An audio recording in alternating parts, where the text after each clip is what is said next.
Good evening, good evening, good evening. This is your boy, DJ Tan, right here on that Thursday night Tanitudes. Tonight I wanted to discuss some things about attitude. And everything that I talk about on Tanitudes and Chat and Chill has something to do directly with people who have asked me these questions. So, tonight we're going to talk about attitude and how you can overcome that bad attitude that you might have or don't think you have, but you might have it. I've said it before and I will most certainly say it again and again and again. The mind is your ultimate battleground.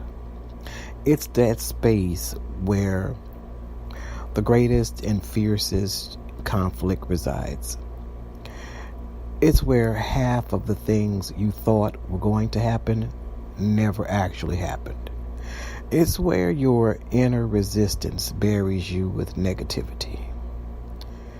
And when you allow these thoughts to dwell in your mind, they gradually succeed in robbing you of peace and joy and ultimately your life. You think yourself right into nervous breakdowns and bouts of depression and anxiety attacks time and time again, because we as a people, we always overthink the situation. I'm telling you what I know because I've been there before. And I know, honestly speaking, we've all been there before several times.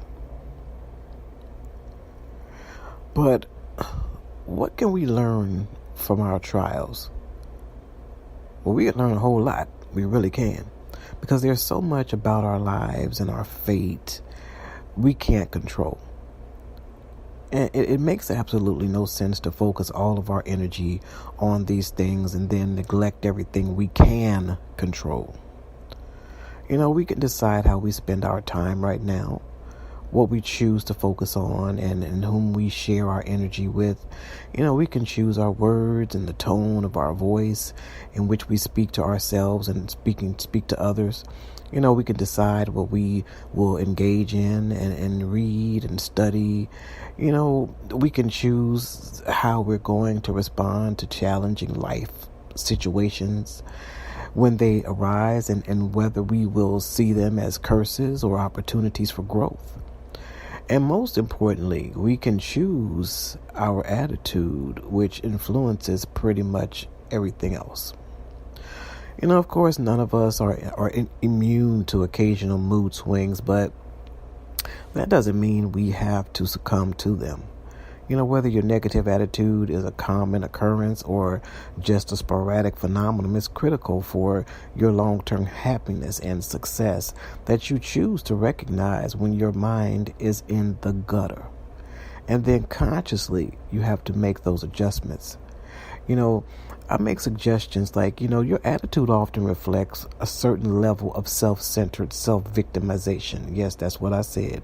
Self-centered self-victimization. We all have the tendency to put ourselves at the center and see everything, every event, every conversation, every circumstance, from the viewpoint of how it relates to us and only us. And this can have all kinds of adverse effects, from feeling hurt when other people are rude, to feeling sorry for ourselves when things don't go as planned, to doubting ourselves when we aren't perfect. Obviously we are not really at the center of everything. That's not how the universe works. It's just sometimes it seems that way to us. So we have to be sure to shift our focus when it makes sense. You see, when you catch yourself feeling like a singled out victim, you have to think about other people you might help. You have to learn to find little ways to help others, who can help you snap out of this self-centeredness. And you're going to have to learn yourself to stop wallowing in self-pity. You're starting to think beyond yourself for your own good. Your attitude is still greatly affected by old stories. So in the present moment, we all have some kind of main, issue that's going on, some kind of pain and anger and sadness and frustration and disappointment. The bill's not paid. I got to pay this bill. I need extension on that bill. Everything's bothering me. Oh my God, I need groceries. The kids need the field trip money and the book fair money. And oh Lord, they got to sell candy now. We all are dealing with the same thing. And you have to notice that the pain within yourself, you got to watch it closely and see that it's caused by whatever story you have in your head about what happened in the past, about what happened a few minutes ago, what was going to happen. Either in the recent past or the distant past, your mind might insist that the pain you feel is caused by what happened. I run across so many people being a life coach. Oh my, I've run into so many people that they want to talk about stuff that has happened 15, 20 years ago. Because see, I'm still mad because, back in 1972, my cousin bought the same pair of shoes I did, and that made him more popular than me. So, I'm still a little tipped, about that situation, and until he apologizes for buying the same pair of Pumas, then we're not going to have anything to say. Well, damn. That was like 15 years ago, so you still harboring that anger behind them Pumas? Well, yeah, bro, because, he was more popular than me. And I think because of the fact that, he came to school 5 minutes early and they saw the Pumas on him first. And then that way, that's why I wasn't as popular. They thought I was a copycat. So, I'm dwelling on that, and until he apologizes, I'm not going to say another word to him. Bruh, for 15 years? Yeah.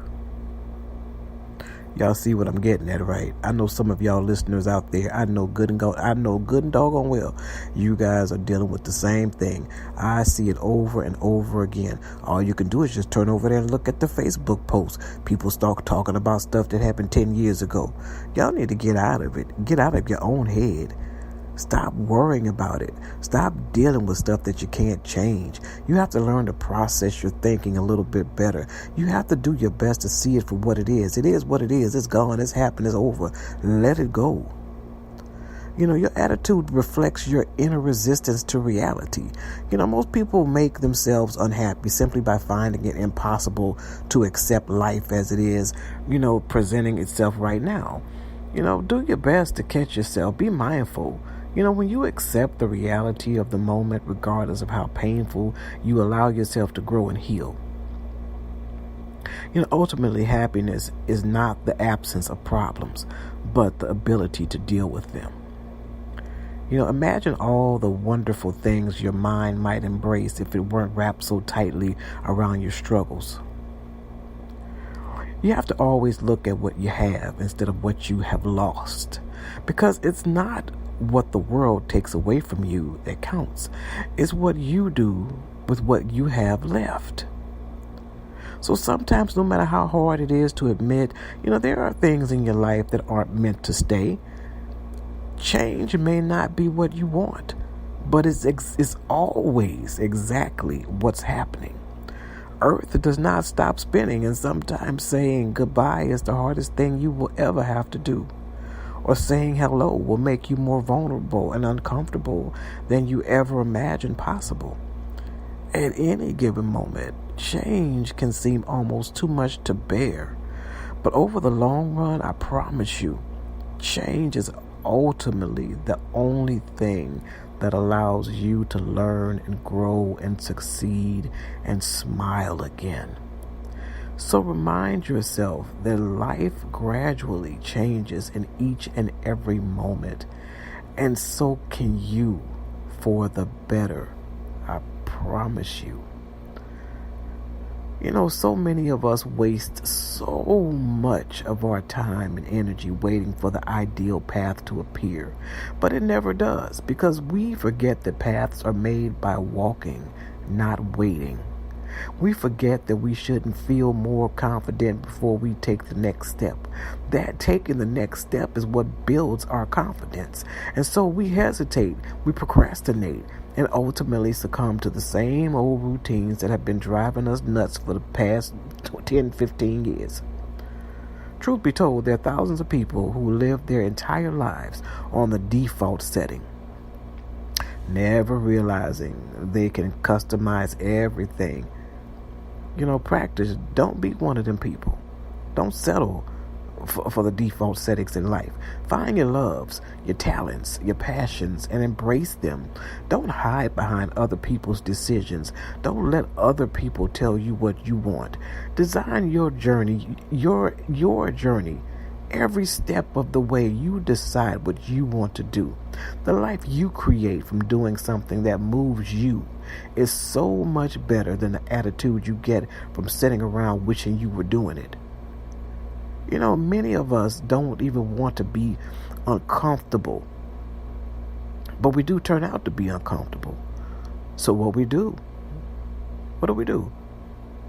We run from discomfort constantly. The problem with this is that by running from discomfort, what we're doing is we're constrained to partake in only the activities and opportunities within our comfort zones. And since our comfort zones are relatively small, we miss out on most of life's greatest and healthiest experiences, and we get stuck in a debilitating cycle. We could use, let's see, like diet and exercise, for example. First you become unhealthy because eating, unhealthy food. You eat them big old gigantic burgers and fries and things, and them big old, French fries and all that kind of stuff. And then, you then 2018 rolled up and everybody was on this fitness kick. I'm about to join Planet Fitness for $10 a month, $1 down payment. And I get a free t-shirt and a water bottle. And I'm going to go to Planet Fitness every single day. And I'm going to be fine as hell. Oh, y'all just wait and see. $10 a month, I can do that. Man, 2 weeks roll up. That little purple Planet Fitness card sitting on that dresser. Thought you was going to Planet Fitness. Well, shoot, my back started hurting, so I just decided to give it a rest for a minute, because my back was bothering me. Oh, all right. What you're doing is making excuses. We all do it.